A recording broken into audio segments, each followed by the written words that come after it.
Hey everyone, how's it going? I hope you're all doing great and following the 3H's of the channel. And in this video, it's about to get pretty scary. So, if that sounds like something you're interested in, pull up a stump with me and stay a while. Thank you for watching. When I was 16 years old, I got this summer job working at a museum. The funny thing about this museum was that it was actually a nuclear bunker that had been converted into one. And when this happened, it was a Saturday shift. I was in the cafe that day. At some point, I have to go to the bathroom, so I head off. When I come back out, all the guests are gone. And actually, so is all the other staff. Everywhere is really cold all of a sudden. I get weirded out. I walk outside. I have this feeling in my gut that the sun hasn't set in days. I can hear a wind blowing, but the trees outside are still. There's a deep sense of dread. After a few seconds, I step back inside. My coworker came out from a side room into the cafe area, and shortly after, the visitors began to just appear from other parts of the museum. I've never quite understood this, or if I had somehow merged with a different reality or timeline. It just felt totally off. It felt like I had stepped into the immediate aftermath of a nuclear blast.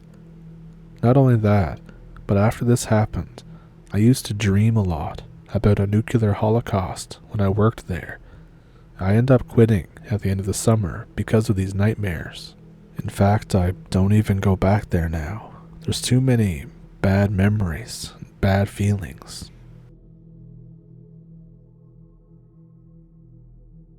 When my mother would stay with her grandparents at their house in Michoacan, she would see quite the sight. She was always told not to be outside after dusk, that she needed to be in her bedroom immediately. Being the curious child that she is, one night she decided to see what the big deal was, why she wasn't allowed. Outside of her grandma's house was a tree next to a river.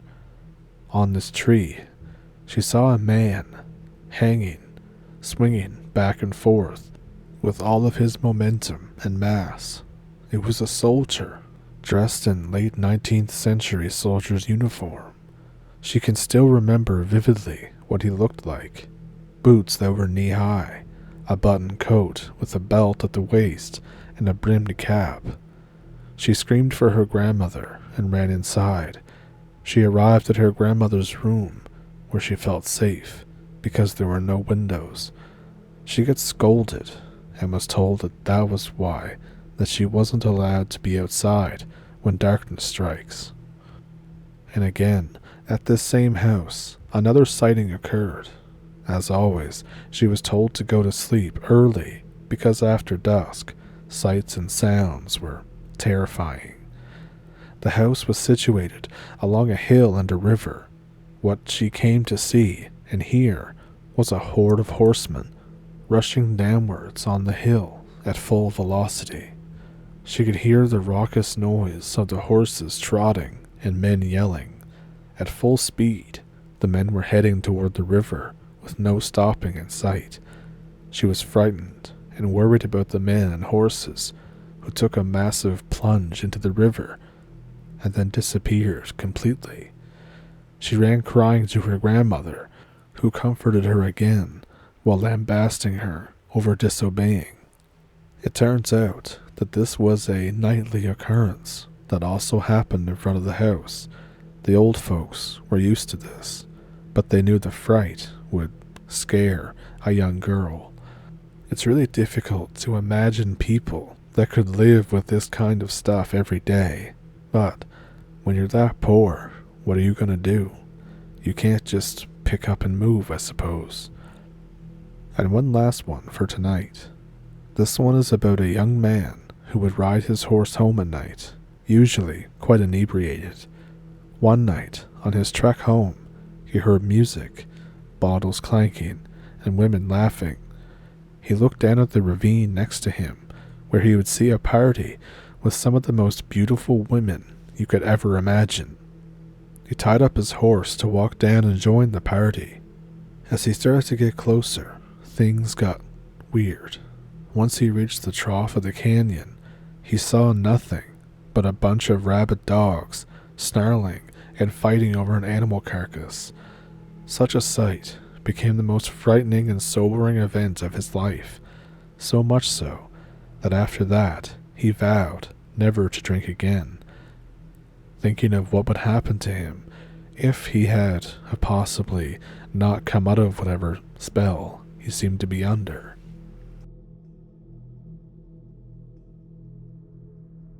I live in New Jersey, and this state is quite famous for the amount of haunted roads that it has. Long story short, I was only 12 at the time. My older brother picked me up from a friend's house that I was visiting about 40 minutes away. It was late, about 12:30 a.m. It was a fairly remote area of New Jersey, near the Pine Barrens, so there was basically nobody on the road. About 15 minutes into our trip back, we got onto a remote-looking 2-lane road with basically no intersections or turns for miles, and all of a sudden, we were both startled by the flash of high beams right behind us. This super old-looking black pickup truck was tailgating us by basically a foot or two. I've never heard a vehicle so loud in my entire life, especially not since. It sounded like a straight piped exhaust, but twice as loud at least. We could physically feel the ground shake whenever this engine roared. This went on for maybe 20 to 30 seconds. As you'd expect, me and my brother were freaking out and going over twice the speed limit to get away from this thing. But this truck didn't seem to move like a normal car, because no matter how fast we went, it always remained perfectly at the same distance behind us, almost like it was floating there. And all of a sudden, the lights go off, and it just disappears. Keep in mind that we are still on the road, still with no turns and no intersections for miles up ahead, so there was no reasonable explanation for anything that happened. We both came back traumatized and didn't mention anything for a couple days, but I found out years later that it was actually a more common occurrence than I thought. There were accounts of people that got ran off that particular road late at night by an old black pickup truck that seemed to be floating, and actually, some people died from flipping their cars when they hit a certain embankment on the side of the road when they ran off. Creepy stuff.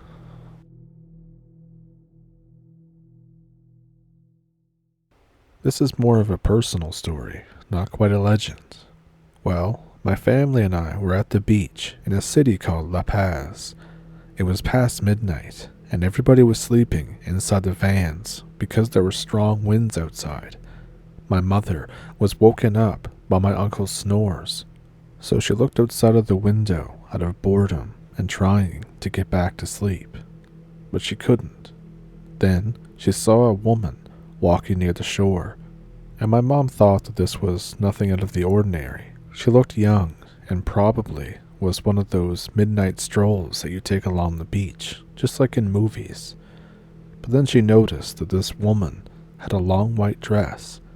At that moment, my mom thought, maybe she's doing a midnight photo shoot? Just things that she was thinking of to try and get an explanation for what she was seeing. Then out of nowhere, the woman starts walking into the ocean. My mother's confused, but still tried to find some kind of rational explanation. My mother followed her with her gaze and saw the woman entered and exited the water multiple times in very erratic spans of time. One thing that was off that she noticed was that the woman could walk normally in the ocean with all the waves and the wind, It all continued like this until my mother saw her one last time entering the ocean. Then she just disappeared. When she saw her no more, she was confused. She was getting a little scared, so she tried to roll over and go to sleep. Well, the morning arrived, and when we arrived to our aunt's house, she told her the story about what she saw. My aunt looked at her knowingly and said that this was actually a very common thing for visitors to see those kinds of things. People often go to the ocean for photo shoots and they drown. A few years ago, a bride had died during a photo shoot on that very beach. And yeah, that's my mom's story. I feel like there is something stalking me at night, and I don't know what to do. For context, I live in Illinois, at the edge of a suburb, an hour away from Chicago, and the area that I live in is full of forest preserves, empty space, farms, and large areas of dense forest. We are also not allowed to fence off our yards. Last year, in the late summer, I started going outside a lot, in my yard and just outside the area reached by the light of my house. This is by a shed that's at the back of our property, and when I was back there, I saw something. It looked like a shadow person at first, but much more real, like a full-ass humanoid-looking thingamajig. I don't really know how else to describe it. It was barely visible that first time, but my friend, whom I was walking with to his car on the edge of the property, about 60 yards away, saw it too. After that, I started to encounter it more. Sometimes it wasn't a sighting, but maybe I'd hear a few twigs break, or see something rustling in the bushes, or just feel its eyes watching me from afar. This was a very common sensation. One night, a couple weeks later, I was at the aforementioned friend's house, about 3 miles away, if that. It was 3 a.m., and we had just gotten back from a McDonald's run, and I was sitting at the table alone, while he and a couple other friends were heading to bed upstairs, and left me alone on the first floor. I felt that dread kick in, and right as I turned around to look through the window right behind me, I saw it run past on 2 legs in a humanoid fashion, and fast as all hell too. It almost looked like a coyote or a deer at this point, but it was running like a man, on 2 legs, like I said. It was very jarring to see. Another time, we were working out in my friend's basement, and we heard someone or something scream outside the house. He grabbed a shotgun and handed me a spear, and even now I'm like, what the hell's a spear gonna do? And when we went out to check, there was no one there. This has happened twice now. Another time, after a bonfire at my house, me, him, and a group of friends decided to go on a walk through the neighborhood by my backdoor neighbor. So we're walking around at night, past all the trees and houses, just screwing around and talking about friend stuff, when myself and another friend of mine decided to walk into an area of the woods. I've never been in this area before at the time. I've lived in this house for almost 6 years now, so even though I'm a homebody, I do go for runs and stuff to explore, but this was probably a good 20-minute walk from home at this point. And since we were getting pretty in the woods, and the only houses were farms and stuff, this was outside of my normal route. So we walk into this dark-ass wooded area, and it immediately drops like 10 to 15 degrees. I started getting paranoid, and I immediately noped back to the road. And as I'm leaving, my friend who walks in with me is almost like in a trance. He won't move. He claims he heard somebody calling his name, and says he saw someone, or whatever, slinking around the trees. like it was trying to stay hidden. We pretty much had to go in and drag him out because he just would not leave those woods. Thankfully, after getting just out of that little area, he snapped out of it. While we were walking back to my house, we noticed the area go weirdly silent, not even cicadas or anything. And then that smell hit me. You know the smell, like death, rotting meat. Safe to say, I tweaked right out and noped out of there with everyone else following behind quickly. After that, I've smelled the rot smell from time to time. It seems to wander around my windows late at night. My house is a tri-level, and I'm on the bottom floor, so my windows are exactly at ground level. I've even seen a figure stalking around the property, making random animal calls.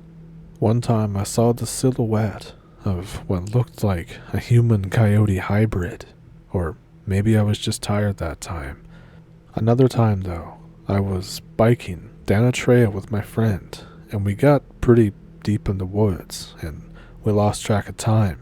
It got dark, and I swear to shit, we both were able to hear something in the bushes, following us, despite us both pedaling hard as we could. I also got that uneasy feeling of being hunted in all of these encounters, like some survival instinct that I'm not the apex predator anymore in this situation, and I don't get that feeling very often.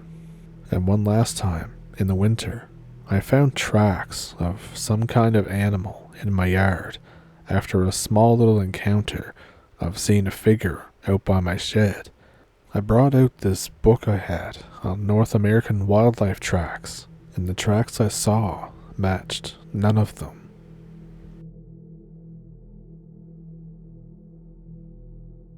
My grandfather was a badass.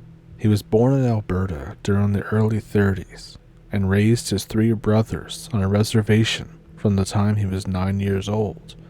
His parents had left for British Columbia with their only daughter, promising to return, but none of the boys ever saw them again. To make ends meet, he learned carpentry and worked as a laborer, and he bare-knuckle boxed against older men for extra cash. He learned how to track and how to hunt, and he always came home with something to eat when work was scarce. But when he was 14, he put the second oldest brother in charge of the household and left the res in search of his parents and a better life. This was the last time that he saw any of his family members. He spent several months riding the rails, befriending some transients, and using his fighting skills to defend himself against others. He eventually made his way to Vancouver, the last known whereabouts of his parents and sister, and started working in a pulp mill. At 17, he met the woman who would become my grandmother, and the two eventually married, which led to him giving up his search for his family. They bought some land, and he spent his free time building several houses, which still stand today. One of those sat on the land that he bought with my grandmother, which included acres of wooded area. On his land, my grandparents kept horses, dogs, and small farm animals for eggs and meat. My aunt was then born in the early 50s, and then my mother came along right before the end of the decade.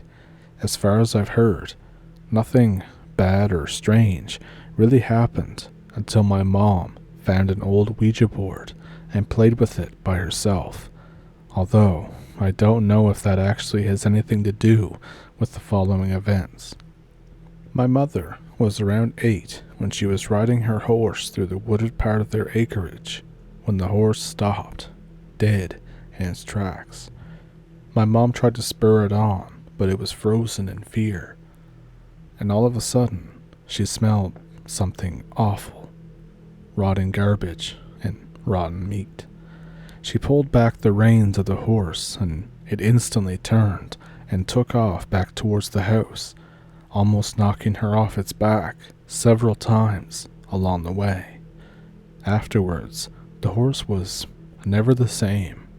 If she went near it, it would try to kick her, and if she got on it, it would fall backwards, trying to crush her beneath. At one point, it seemed to be back to its old self again, letting her climb onto it. But once she did, it ran towards the road and stopped abruptly, bucking her forward into the path of an oncoming car. My grandpa saw it happen and put a shotgun up to its head, but the horse didn't react and just kept breathing heavily and staring straight ahead. My mother barely missed being run over by a car that saw the horse coming and managed to swerve out of the way, and my grandmother begged my grandfather not to shoot the horse. He finally decided to give it away when my mother wasn't really badly injured. The same horse fell on the next person to ride it, breaking her collarbone, and that girl's father did what my grandpa probably should have done the first time. After that, animals started going missing, and one of the hunting dogs was attacked by something during the night. It survived, but the poor dog was very badly injured. My grandpa set out some traps and stayed in the hayloft above the barn with a shotgun and rifle beside him. He slept out there for several nights. He figured it was foxes, or maybe coyotes, wolves, or even a desperate bear, which is what he attributed the smell to in the woods. He figured that it was also the reason the horse lost its mind, but nothing came the entire time he slept out there, and eventually he figured it had moved on to easier prey or died. The day after he stopped sleeping in the barn, my mom was out near the tree line playing with the injured dog as it was healing, and out of nowhere, the dog started sniffing the air, then positioned itself in between my mom and the trees, growling and barking. My grandpa heard the noise and came out. Then he stopped in his tracks. He called back to my grandmother to bring him his rifle, and then whistled for the dogs. My grandma came out, handed him his gun, and then asked what was going on. As the dogs all started to react, just like the first one, my grandfather pointed to one of the treetops, which looked longer and thicker than those around it, but it was very slightly moving. There was something up there. When Grandpa would later retell the story, he said that whatever it was must have been at least 6 feet tall, but it was probably a good bit taller. He took aim and fired, just as he saw a pair of wings start to open up. Whatever was up there was watching them, but he beat it to the punch. It was a kill shot, directly in the chest with a high-powered rifle, and he instantly started running forward with all of the dogs following him as the thing plummeted to the ground, the breaking of tree branches wholly unmistakable. When he reached the impact point, he raised his rifle again and commanded the dogs forward to flush it out, but they all just stood in the spot and kept spinning around, trying to catch a scent that seemingly had disappeared. A pile of broken branches lay in the obvious landing spot, but beyond that, there was no proof that anything had happened. No body, no blood, not even a trail. It had either disappeared or gone straight back up the way it came. He searched those woods for days, but never found a sign of what that thing was, and I never saw it or experienced issues with the animals after that. Decades later, when he was dying, he kept talking about how he saw something. In his delirium, he referred to it as an alien, but he said it was coming back for him. I've never seen that man scared of anything in my life, but there was actual panic and fear in his voice. A few nights before he died, he had already been too weak to stand on his own for several days, and my grandmother awoke to the sound of a gunshot. She ran outside, fearing the worst, and saw my grandpa lowering his rifle staring at something in the distance. She took the gun away and helped him back inside, and that was it. I don't know if whatever it was actually did come back for him, or if it was just a hallucination of an old memory. But I'd like to think that he went out with a final F you to the thing that tried to torment his family all those years ago. Keep an eye on those treetops.